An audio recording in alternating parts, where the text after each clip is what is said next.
it's Lee from coloringqueen.net, and today I thought I'd review my Prismacolor pencils.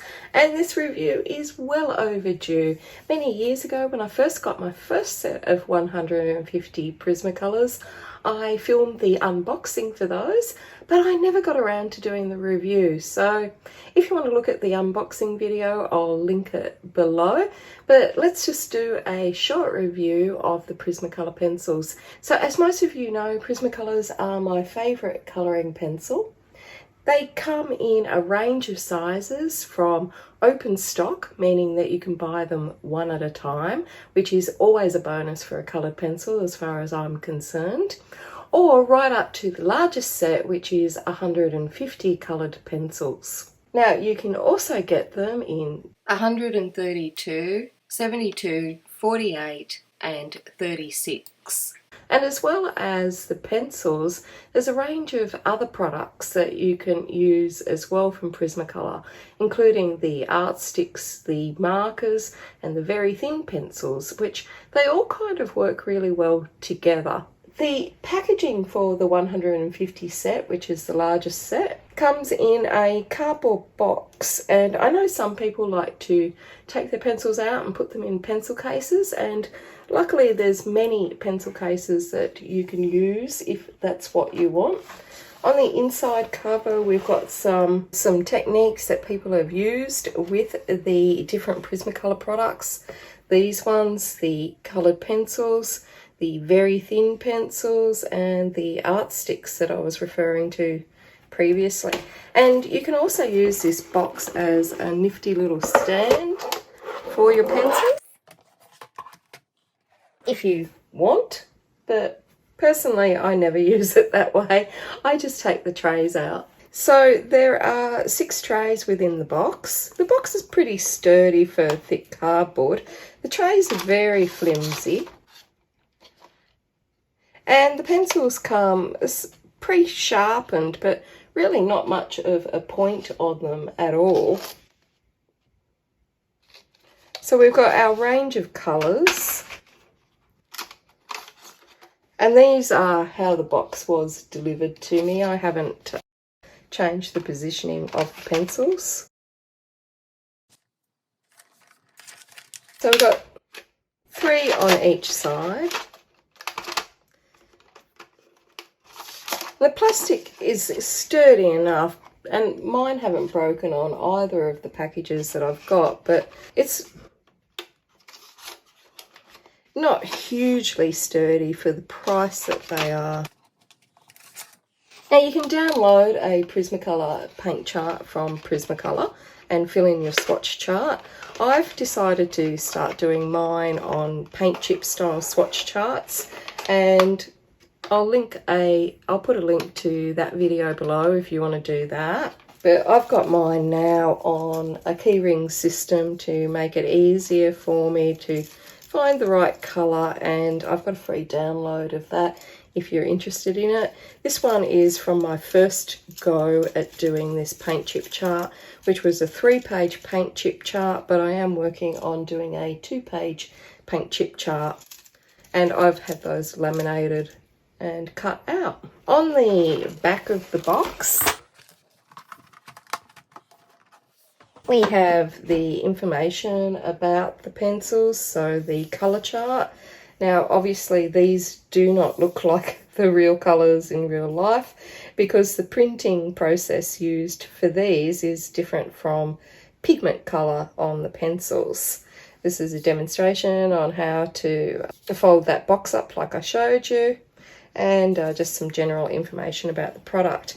Now Prismacolor's gone through a number of different brand names over the years. It was originally manufactured in the US, and at that time, from all accounts that I've read, the quality was considered to be really high standard for artist grade pencils. However, their manufacturing soon moved to Mexico, and since then people have complained about the quality of the pencils. I don't have the original US manufactured pencil, so I have nothing to compare it with. But I've got to say that I haven't experienced the problems that a lot of people do have.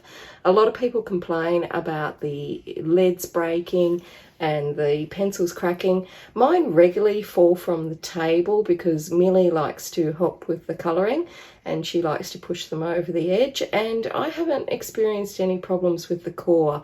But just because I haven't experienced it doesn't mean that it doesn't happen.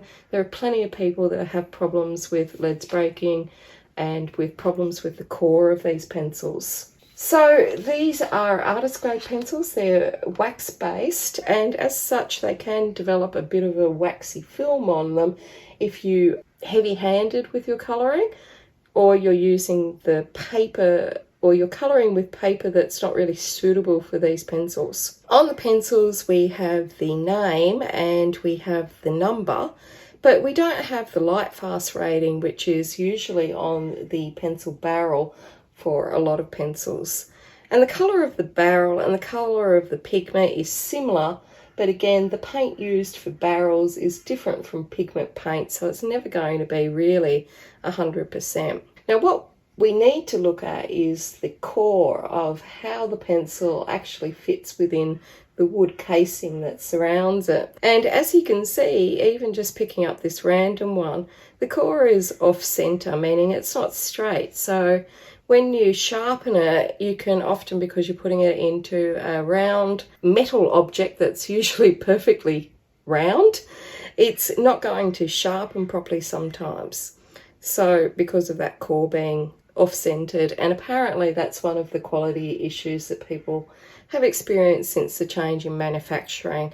I don't know. Personally, even though the core is off-centered on many of the pencils that I can just randomly pick up, I haven't had any problem. They still work fine for me. They do, however, look a bit cheap because the barrel isn't capped. Like the polychromos, for instance, they look a lot more luxurious and expensive and high quality, and I think a lot of it has to do with the actual presentation of the barrel there. But for me, they work perfectly. They're wax based, which means they're quite soft to handle, and if you've got injuries to your hand like I have, you might feel that that's nice and soft and you're not getting any sort of hand pain or discomfort when you're using them. So that's one of the reasons that I like them so much. The other reason is that I like them because they're open stock. Now in Australia we can get them pretty readily, open stock supplies, without having to buy a whole set of pencils. But in the UK, I know it is more difficult to get open stock, but there are a number of online outlets where you can purchase them from in the UK, and it's a bit easier, but not as easy as it is in, say, the US, for example. So the name and number is on the barrel, which makes it easy to find replacement pencils if you need them. The Prismacolors lay down quite solid pigment, and they're far more vibrant than other pencils.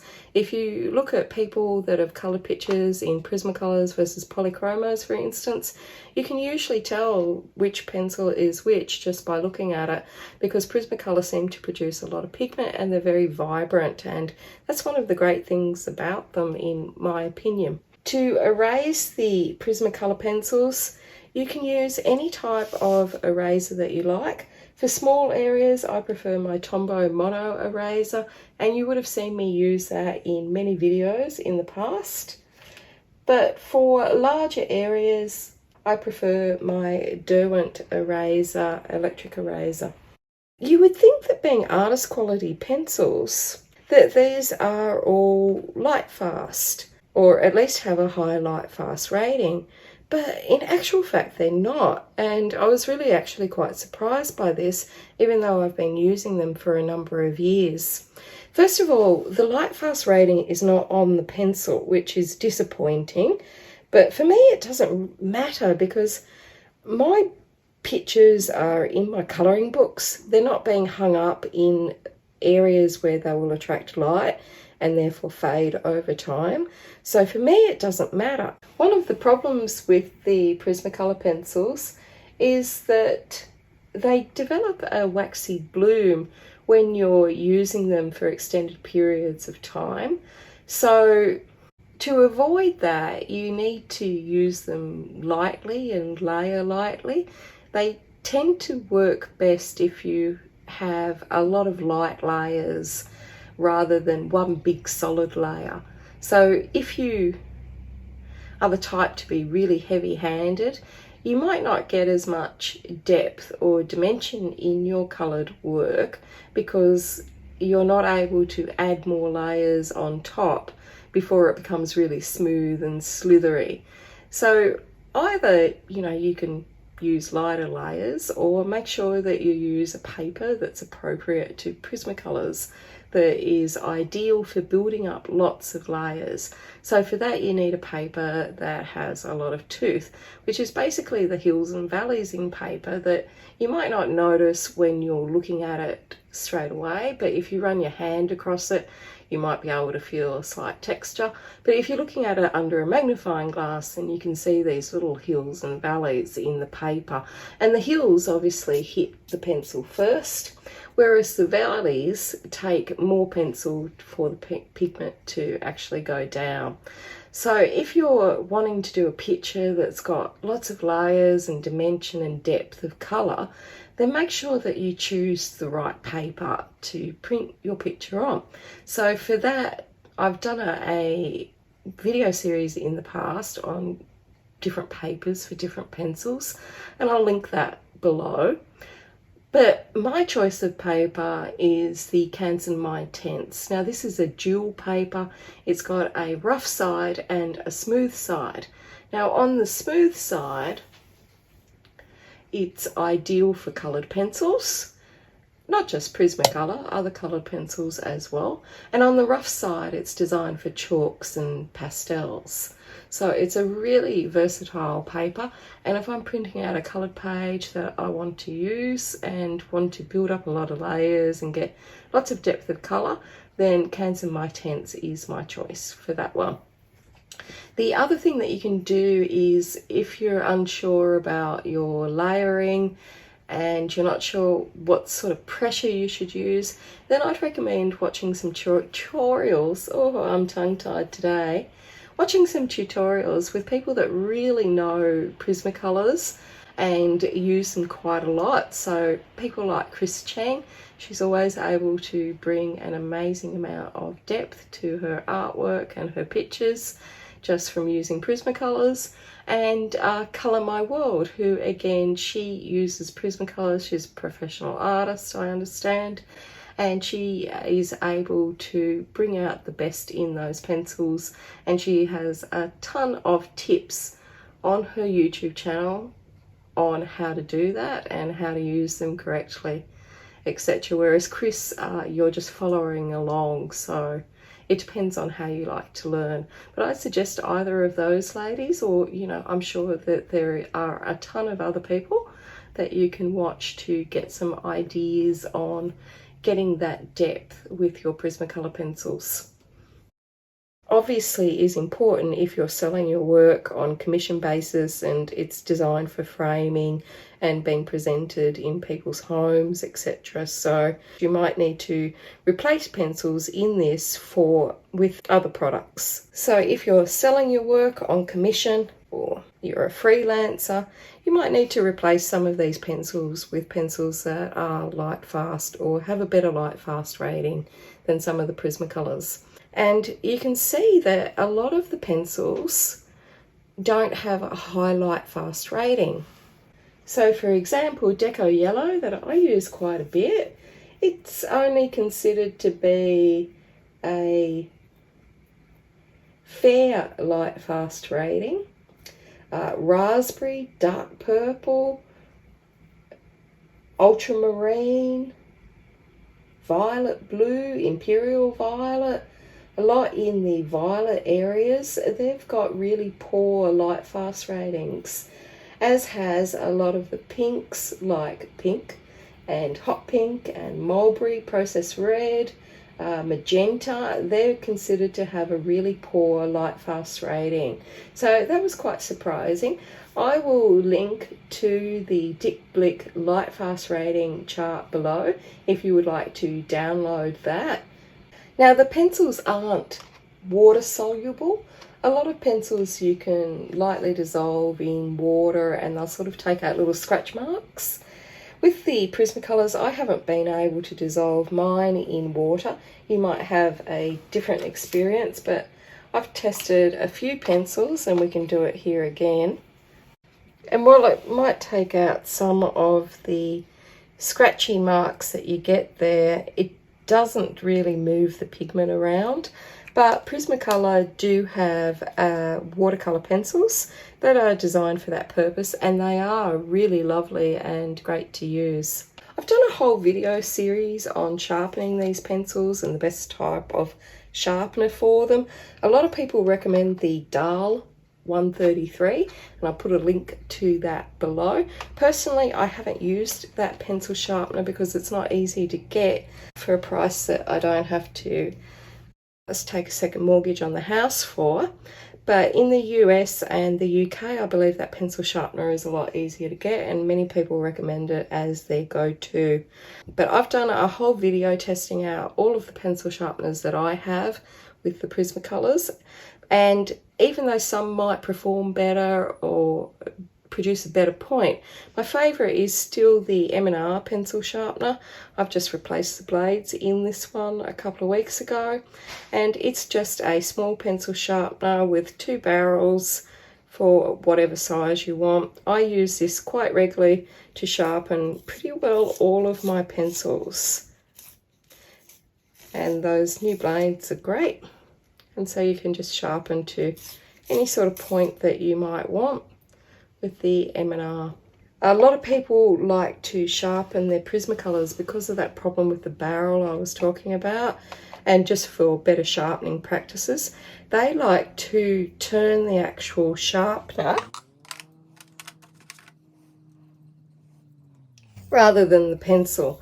Now, I find that extremely awkward to do, but if you're having breakages with your pencil or not getting the point that you want, you know, give it a try. It might be a preferable method for you. I find it really awkward, and I'm really just tempted just to, you know, sharpen like I normally do by moving the pencil, but you do get a great point, and a lot of people swear by that method. So I just want to give you some tips on using your Prismacolor pencils. So my first tip would be to, if you're using a smooth paper like copy paper or something like that, then try and use a base rather than just colouring direct with the pencils, because this will help you get the depth without having to do so many layers, which the paper won't be able to support. So for me, one of the quick ways of doing that is to use a harder pencil, like Crayola, for example. And with the Crayola pencil,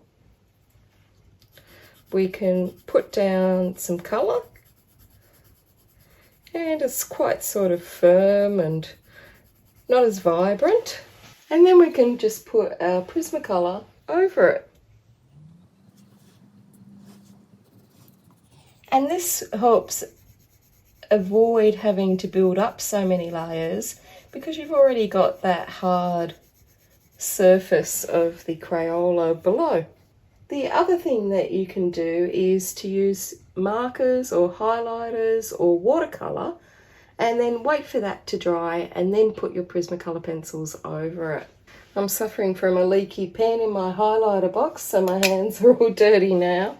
But you can just put down highlighter like this and wait for it to dry, or a marker, a Copic, a Hoo-Hoo, any sort of product, and wait for it to dry, and then go over it with your Prismacolor, and you'll find that you get more depth. You can use your watercolors, anything like that, but just wait for it to properly dry out before you go over it. Now, also make sure if you're using a wet media and the dry media of the pencils, that you do make sure that the paper is sturdy enough to accept those two sorts of mediums without it damaging the paper or pilling or tearing. So make sure you test it out on a blank page or a title page or page that you don't like if it's in a colouring book before you try those techniques.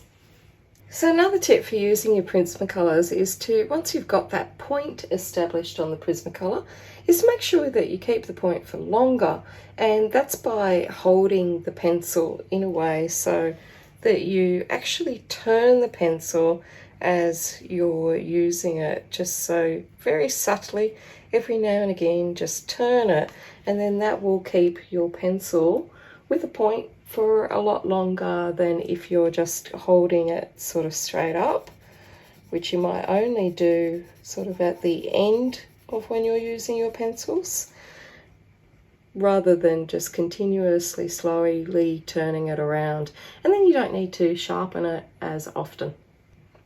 Speaking of sharpening your pencils, because these are wax based, little bits of wax tend to build up in your pencil sharpener. So just every now and again, make sure you clean it out, not with a little brush, but just by running a lead pencil through it, and that will get rid of that waxy build-up that might affect how sharp your pencils are. The other thing with the Prismacolors is that because they're so creamy and waxy, is that they can smudge a lot on your work. So what I have started doing finally is using a piece of glassine paper underneath my hand.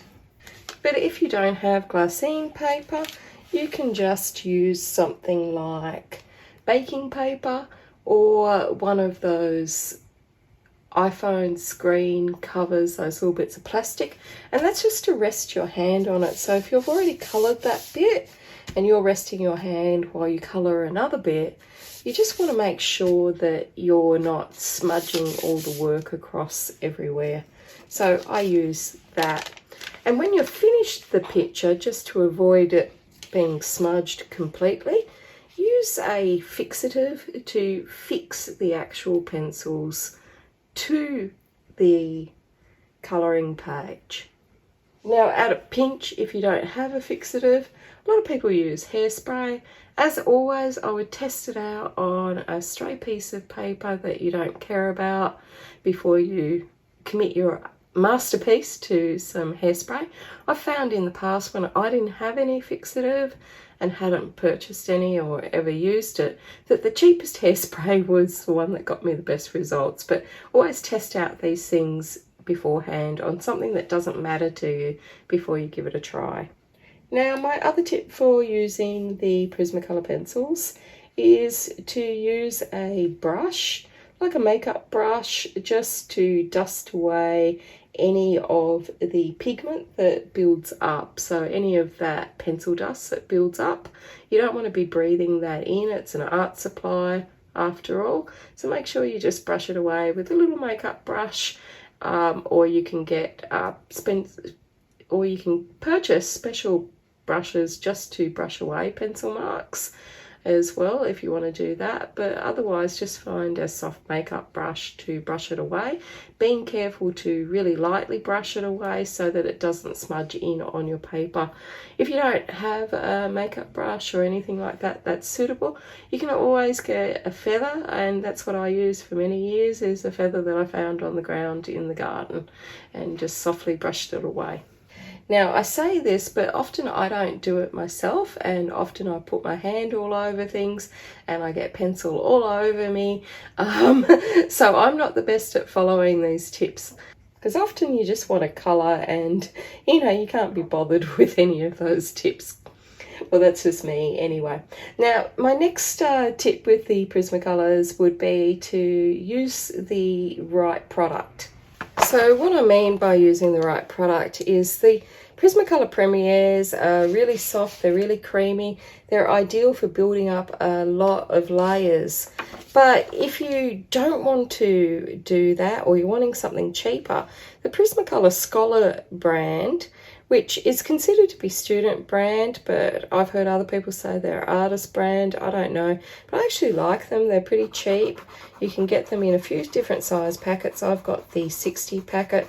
They're a lot harder, so they would also be good for laying down colour on cheap paper before you went over them with the softer pencils.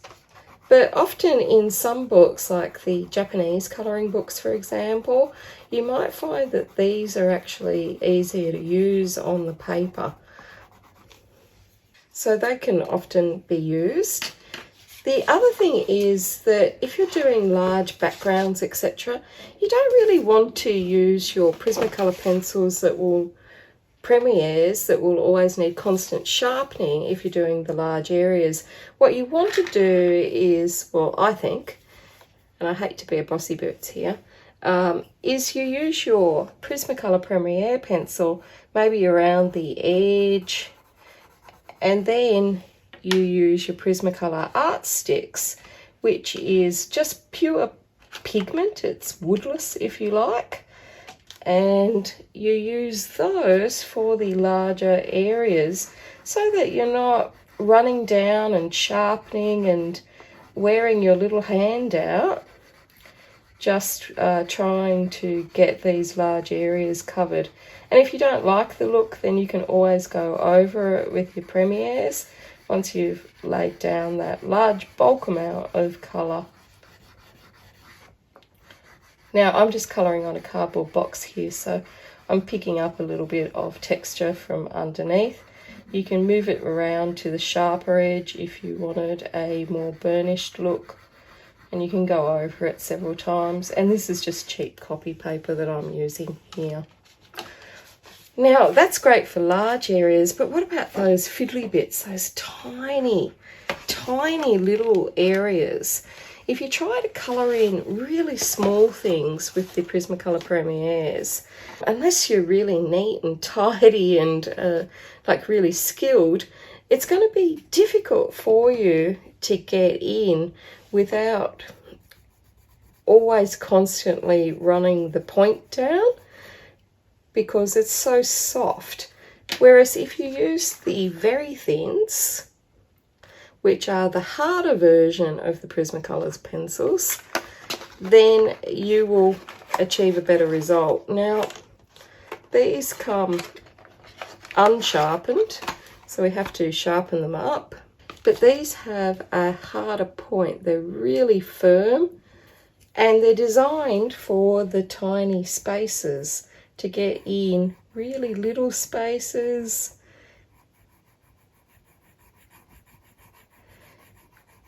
Rather than using your Premier pencils for that. So try and use the right product for the right thing. These are also available open stock, so you might just find that you need one or two as open stock rather than buying a whole set. They only come in up to 48, I think, of the very thins, so there's not many in the range, but they're designed to sort of work in with a number of the pencils in the Premier range. So I think that's it for my handy hints, I guess, to use the Prismacolor pencils. They are definitely my favourite pencils, and this is my second box, but I have so many open stock Prismacolor pencils, it's not funny. I think when you're choosing a pencil, you know, it should be a pencil that's got enough colours in it for you. And also it should be easy to replace the pencil. I think there's nothing worse than having to buy a full set of pencils just to get one pencil. So that's why when I'm looking at my pencils and the ones that I use often, they're the ones that I can replace really easily. And that's why I hardly ever use my Holbein pencils, because in Australia, to get the replacement, it's really, really difficult and really, really expensive. So, you know, if I use them too much, I'm going to run out really, really quickly. And for me, in Australia, the Prismacolors are the better choice. So the pros for the Prismacolor for me are that there is a large range of pencils in the largest set at 150 pencils. Other than the Felicimo, they've got more pencils than any other brand. They work well with the other products that Prismacolor create, like the Art Sticks and the Premier pencils, and the Scholar pencils as well. They're soft to use because they're wax-based, and you can build up a lot of layers with them and really achieve a lot of depth in your colouring pages if that's the sort of look that you're looking for. You can purchase the pencils individually, so you can either buy a small set and build on it. My first set of Prismacolors was actually only 12 pencils, and then I got the first box as a birthday present, but before that I was buying them individually to build up the set. You can easily replace those pencils, and in US and Australia it's very easy to do so, but in the UK and Europe I believe it is a lot harder, so that might well be a factor in your purchasing decision. For the price of the Prismacolors, they go on special quite often, so keep an eye out on the links below. But for the price, they work out pretty reasonable for the set. But it depends on what your budget is, and only you can answer that one. Now, we all have different ways of holding the pencils, different things that we're comfortable with, etc. So the best way for you, if you haven't used them before, is to go down to an art shop and grab one from the open stock and have a scribble on the paper and see if it's something that you enjoy colouring with, and compare it with, you know, some other brand of pencils like polychromos, for instance, that are also available open stock, and see which one suits the way you colour the best, you know. So the cons of the Prismacolors, well, first of all, I think although there's 150 pencils in the range, there are some colours that I never really use. So for example, the neons and the metallics, I never really use those much at all. I might use the neons more as a base, but the metallics I think kind of are a bit of a waste. The other thing is that although there is a large range, there's a lot of colours that are underrepresented in the actual colour wheel of the Prismacolors, and you'll see that later in the week when I show you my colour wheel. But there's a lot of colours that could actually be more evenly distributed, so there could be more red violets, for instance, than browns, for instance. But it depends on, you know, what sort of things that you like to colour. The third sort of con against buying these, I guess, would be the problems that many people have experienced with the quality of the manufacturing, and that core not being centered, breaking when sharpening and things like that. So that could well be a con for you. And the final con, I guess, would be the price. Well, I think that the price of the Prismacolors is quite reasonable for what you're getting, and I've bought both of mine on special, by the way. I've never paid full price. It could be beyond your budget, and if that's the case, why not try the Prismacolor Scholars? I think they're lovely pencils. I use them quite a lot, and they're very nice pencils. They're quite creamy, and the actual firmness of them is actually sometimes a welcome relief from the actual Prismacolors that are a bit too creamy sometimes. The other negative with the Prismacolors might be the waxy bloom that builds up. If you're doing too many layers on there, or if you're heavy-handed or you like to burnish a lot, you might see this bloom come up on your page, which needs to be very carefully brushed off, or otherwise it will affect the look of your picture. And it's pretty easy to get that bloom if you like to colour away like I do and forget what you've been doing. I think the greatest advantage of the Prismacolors is the vibrancy and the ease of blending. Because they're wax-based and they're very smooth and very creamy, they just blend like a dream. But that's just my opinion. I'd love to know what you think. We all think differently about our art supplies. And Prismacolors will always be my favourite, even though when I look at them I think, geez, you know, you don't look overly luxurious for the price that I paid for you, but, you know, I still love you. So that's it from me. I hope you've enjoyed this review of the Prismacolors. I haven't shown colouring in the Prismacolors because, if you watch my channel at all, you'll find that the bulk of my colour and chat videos have used the Prismacolor coloured pencils in them. So there's plenty of videos on this channel showing me colouring with the Prismacolor pencils. Saying that, if you really want to learn how to use these pencils and on YouTube and to develop depth and an artistic look to your colouring pages, I recommend Colour My World or Chris Chang, and looking at their videos and studying what those ladies do. Colour My World talks you through it, so it's a lot easier to learn from. But if you are a visual learner, you might just enjoy watching Chris Chang. She's a real artist in action. So that's it from me. Until next time, stay safe and happy colouring.